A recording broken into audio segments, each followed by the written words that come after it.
Oui, bonjour, c'est Fabien Klimenko de Cannes dans les Alpes-Maritimes. Voilà, j'espère que vous allez bien et que cette vidéo vous trouve en forme. Je viens un peu parler là de cette semaine du 8 au 15 janvier. On a eu beaucoup d'événements, on a eu la conférence de presse de Carlos Ghosn, on a eu la laitière de missiles en Iran et on vient d'avoir justement ce crash d'avion. On a eu également une attaque au couteau là au Canada. Je vais parler que cette semaine effectivement là autour des 10 et 13, toujours 5-6 jours avant et après ces dates seraient agitées. On voit justement il y a d'énormes alignements planétaires, il y a des mouvements de Mars, il y a eu un contact entre Mars et Uranus justement dans ma vidéo sur les attentats au couteau là sur le London Bridge. Je disais qu'il fallait s'attendre autour des 7 janvier et 7 avril à quelques journées autour, à des incidents aériens, des crashs d'avions, des attentats, ces choses-là. Et on voit que la dernière opposition entre Mars et Uranus du 24 novembre 2019, on a eu, aux alentours de cette date, on a eu l'accident au Mali avec 13 morts. On a eu pas mal d'accidents d'avion et donc cet accident d'hélicoptère. Et on a eu également l'attentat du London Bridge. On voit que là, pour le 7 janvier 2020, il y a eu un contact de nouveau entre Mars et Uranus, un quinconce. C'est vraiment le contact d'après l'opposition du 24 novembre. Donc vous voyez, on va dire le contact suivant. Vous voyez, donc il n'y a pas eu de contact entre deux. Et là, pareil, on a eu genre cet accident d'avion en Iran le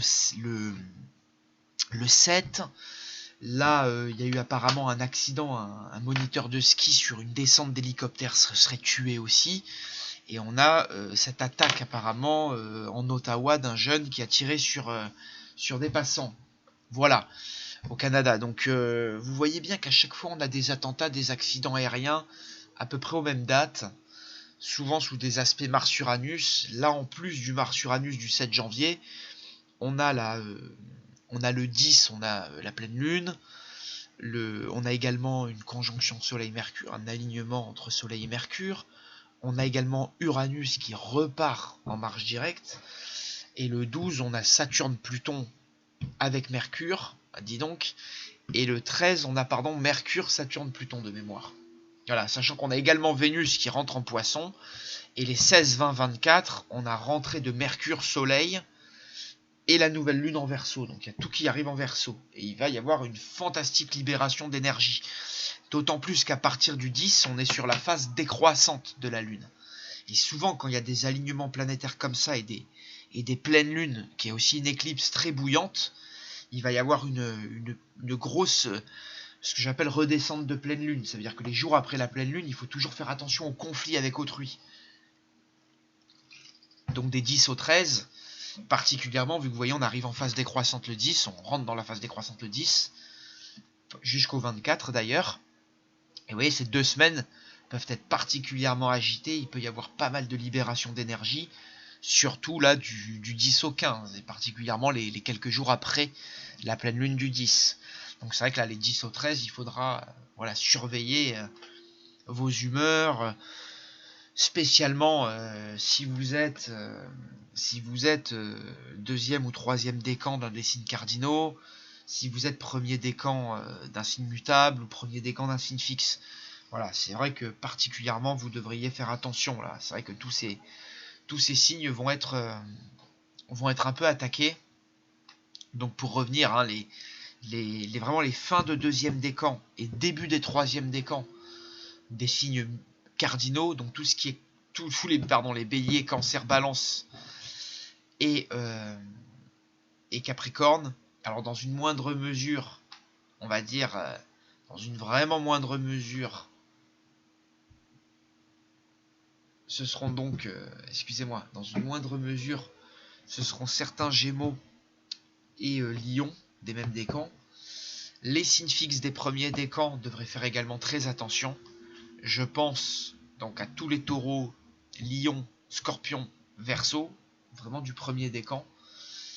Voilà, d'autant plus que les verseaux des premiers décans et même de ces signes vont être très impactés par les rentrées successives là, de Mercure, du Soleil et de la nouvelle lune en verseau, là, donc 16, 20, 24. Donc là, c'est vrai qu'autour de ces dates, là, faites attention si vous êtes premier décan d'un des signes fixes, tout comme également certaines balances et certains sagittaires des premiers décans. Voilà, qui devraient faire attention, surtout les Sagittaires des premiers décans, parce qu'en ce moment, ils ont Mars dans leur décan, qui est en train de traverser. Là, au moment où je parle, Mars est en Sagittaire, dans le premier décan. Et c'est vrai que ça va impacter aussi les premiers décans, fatalement des signes mutables. Donc, quelques poissons, vierges et gémeaux, même si les poissons, là, la rentrée de Vénus va un peu venir un peu lisser tout ça. Et sinon, dans une moindre mesure, Mars impactera un peu aussi les premiers décans des taureaux et des cancers, mais surtout des taureaux, vous voyez, avec Uranus. Voilà, le quinconce de Mars depuis le Sagittaire. Voilà, là, encore une fois, c'est un peu du général pour cette semaine. Mais c'est vrai que vous devriez un peu considérer que le climat en ce moment est très agité. Voilà, on est sous une météo agitée. Vous ne conduiriez pas comme un dingue sous une météo agitée ou avec votre voiture si il ferait la grêle ou s'il y aurait vraiment une météo démesurée.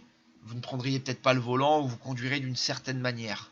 Bah, conduisez vos vies aussi là d'une certaine manière, dans le sens où là les astres vont être assez agités là sur les semaines qui arrivent, principalement là sur ces jours, on va dire du 8 au 14, du 8 au 15, voilà. Et surtout après la pleine lune du 10.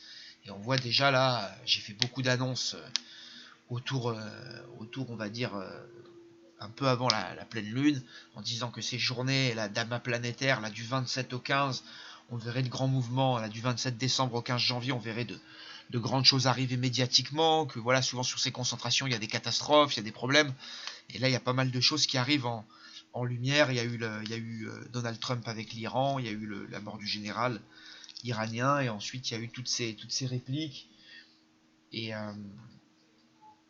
Et là, sur ce Mars-Uranus, on a eu ce crash aérien. Voilà. D'ailleurs, qui est discutable, hein, parce que est-ce l'Iran, est-ce les États-Unis? C'est vrai que c'est un crash très douteux. Même si vous voyez encore, j'en parlais en fin novembre, je disais il y a des risques de crash aérien le 7 janvier, donc il n'y a pas vraiment quelque chose de surprenant.